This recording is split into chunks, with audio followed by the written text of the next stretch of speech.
Il est 18h sur le plateau de TV Vendée. Bonjour et merci d'être avec nous pour cette nouvelle édition de votre journal. Nous reviendrons bien évidemment sur cette 10e journée de mobilisation contre la réforme des retraites. Après les manifestations de Challans et des Sables-d'Olonne ce matin, c'était au tour de la Roche-sur-Yon cet après-midi. Le cortège a rassemblé 3700 personnes selon la police et 7000 selon les syndicats. De la Chine à la Vendée, c'est le choix opéré par la marque Malongo qui relocalise en France sa nouvelle usine de machines à café. 30 salariés produisent à La Roche-sur-Yon les cafetières et eau.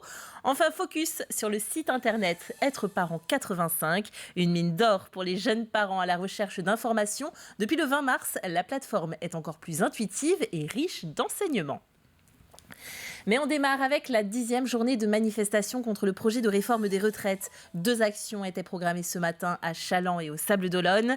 Dans la cité balnéaire, 400 manifestants se sont déplacés. À Challans, ils étaient 810 selon les forces de l'ordre. À noter que le lycée Truffaut était bloqué ce matin par l'action d'une centaine de lycéens. Cet après-midi, rendez-vous a été donné à 14h30 à La Roche-sur-Yon au niveau du boulevard Sully. Notre journaliste Agathe Poulet était présente. Le discours est toujours le même, non à la réforme des retraites. Pour cette 10e journée de mobilisation, syndicats et manifestants ne comptent pas baisser les bras et gardent espoir pour le retrait de cette loi. C'est important pour nous d'être encore présents parce que nous sommes hostiles totalement à cette loi Macron et qu'il faut qu'on montre que la mobilisation est présente pour qu'on puisse au final gagner. Plus je pense qu'il reste sur ses opinions, plus les gens ou certaines personnes ont envie de continuer en fait. J'espère que le gouvernement sera plus raisonnable parce que la majorité du peuple français, qu'il soit dans la rue ou pas, est contre cette remise en cause de la retraite. Depuis le rejet de la motion de censure, la jeunesse est beaucoup plus présente dans la rue. Les plus jeunes manifestants veulent faire entendre leurs propres inquiétudes sur l'avenir, mais ils se mobilisent aussi pour les autres générations. L'utilisation du 49.3 est juste inacceptable alors qu'on est en pleine démocratie. C'est un peu notre avenir aussi qui est remis en jeu et puis celui de nos parents aussi parce qu'on voit nos parents qui travaillent et qui vont devoir travailler encore plus longtemps alors que c'est pas forcément nécessaire. Je trouve ça très important qu'on voit que les jeunes se sentent concernés et que c'est une lutte qui est partagée par tout le monde et pas uniquement par les personnes plus âgées. Même si on est mineur pour la plupart, c'est pas une raison pour pas parler et pour rester inactif. Marches, chants, blocages sur les ronds-points de l'entrée de La Roche-sur-Yon. Au départ du boulevard Sully, le cortège se dirige jusqu'à la place Napoléon avant de rejoindre la gare. Pour les syndicats comme la CGT, il n'est pas question d'abandonner, bien au contraire. Alors que M. Macron ou le gouvernement puisse penser qu'on ne s'arrêtera pas, que les choses soient claires. On ira jusqu'au retrait et on ne s'arrêtera pas. Aujourd'hui, ce qu'on constate lors des manifestations, il y a des gens qui ne venaient pas du tout manifester qui sont là. Des jeunes, des moins jeunes, des actifs, des non-actifs. Tout le monde se sent concerné par cette réforme. Le déni de démocratie de la part du gouvernement est total. C'est une mesure complètement abjecte. Des covoiturages étaient également organisés depuis Fontenay-le-Comte pour participer à cette manifestation. Cette 10e journée à La Roche-sur-Yon a rassemblé 3700 personnes selon la police et 7000 selon les syndicats. Le blocage de l'IUT de La Roche-sur-Yon serait prévu ce mercredi à partir de 7h. Blocage orchestré par un nouveau collectif étudiant baptisé Union. Au Sables-d'Olonne, le lycée Tabarly accueille la 7e semaine nationale des métiers du maritime et du fluvial. Plusieurs tables rondes, speed meetings et rencontres entre demandeurs d'emploi, étudiants et professionnels sont programmés. Un moyen de mettre en lumière les offres nombreuses d'un secteur qui peine à recruter. Ce cycle d'échange s'achève le 1er avril prochain. On voit bien ce que sont les métiers du bâtiment, mais on ne voit pas forcément bien ce que sont que les métiers de la construction nautique. Donc, quand les entreprises ouvrent leurs portes et montrent les chantiers, ça permet de montrer toutes les opportunités de métiers différents. Dans la filière nautique, dans la filière maritime, il y a à peu près 900 métiers possibles. Parce qu'il y a les métiers de la construction nautique, il y a les métiers de la production de la mer et la transformation des métiers de la mer. Puis il y avait toute la filière les jeux nautiques, toutes les activités ludiques à partir de la mer. Donc il y a énormément de métiers. C'est à nous de les faire découvrir pour les jeunes et les moins jeunes. Ils ont choisi la Vendée pour relocaliser leur production. La marque Malongo a quitté la Chine pour installer l'an dernier à La Roche-sur-Yon une nouvelle usine de machines à café.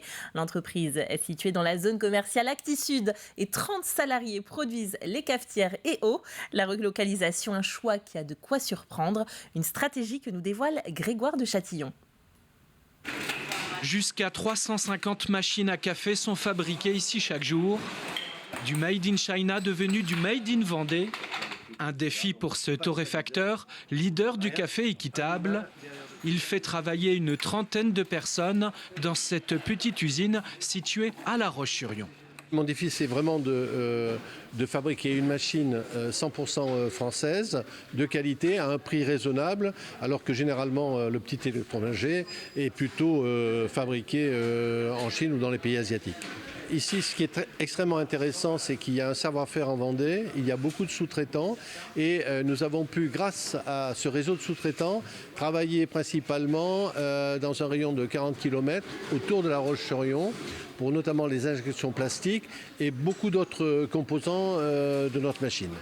Malongo, avec sa machine à café et eau, a donc trouvé ici en Vendée un écosystème favorable grâce à un savoir-faire local. L'essentiel des composants sont français et vendéens, le tout pour un prix de revient raisonnable, un pari fort de café mais difficile à transposer à grande échelle. Le coût de l'énergie par rapport à d'autres secteurs du monde est encore trop important pour que la production industrielle soit rentable sur tous les métiers. Donc ça, c'est un frein. Il y a les problématiques de ressources humaines, c'est-à-dire que pour une industrie, il faut aussi du personnel et qu'on est déjà en tension. Si Malongo s'y retrouve en fabriquant sa machine à café chez nous, eh bien, c'est aussi parce qu'elle ne fait aucune marge sur sa machine. Le torréfacteur mise, sans surprise, sur une consommation de ses propres dosettes, dédiée exclusivement à sa machine à café. Où trouver une nounou à proximité? Y a-t-il un pédiatre dans le voisinage à contacter? Quelle sortie proposer aux jeunes enfants? Pour les futurs ou jeunes parents, pas toujours facile de connaître ses droits et de trouver réponse à toutes ces questions. Alors depuis le 20 mars, la CAF, le Conseil départemental et d'autres partenaires ont lancé une nouvelle plateforme pour aider les jeunes parents. Son nom, êtreparent85.fr. Le site fourmille de recommandations et peut vous aider quel que soit l'âge de votre enfant. On devient parent, on ne naît pas parent.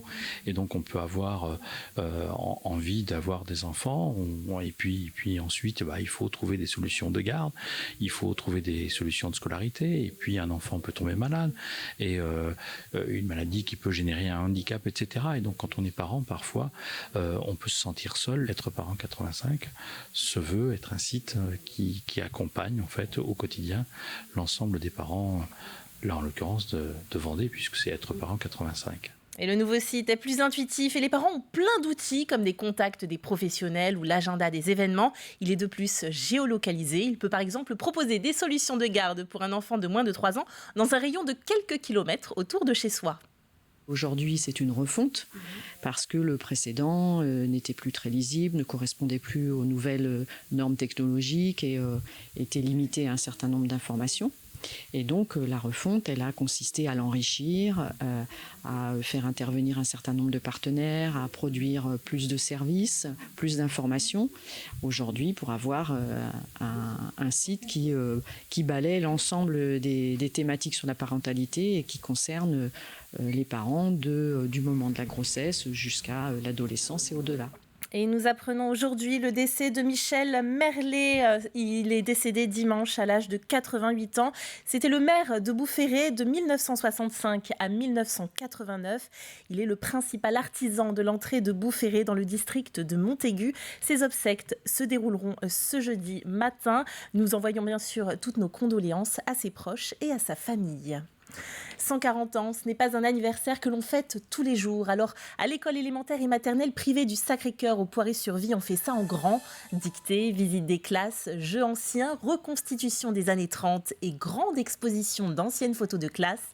1000 anciens élèves et professeurs actuels et passés étaient présents. L'occasion pour certains de retrouver d'anciens camarades. Une chose est sûre, en tout cas, on n'oublie pas comme ça son école d'enfance.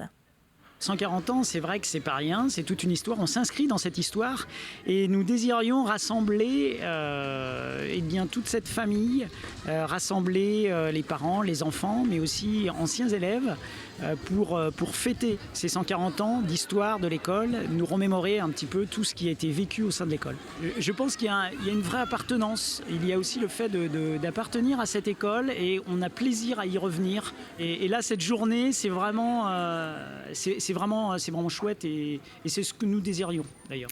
Pour la première fois depuis 2014, le Cinéville de La Roche-sur-Yon accueille le congrès Ciné-Diffusion. L'entreprise est chargée de faire le lien entre les exploitants de la salle et les diffuseurs de films. Plus de 300 cinémas utilisent ce service pour obtenir une grille de programme hebdomadaire qui est ensuite remodelée par les professionnels. Pendant 3 jours, 400 exploitants devraient se presser en Vendée pour parler de la filière et rencontrer plusieurs équipes de films. C'est un congrès Ciné-Diffusion. Ciné-Diffusion, c'est nos 30 ans de programmation. Et tous les ans, ils organisent un congrès à destination de tous les exploitants avec lesquels ils gèrent leur programmation. Ils ont retenu notre établissement qui a été refait entièrement cette année et c'était l'occasion de marquer le coup.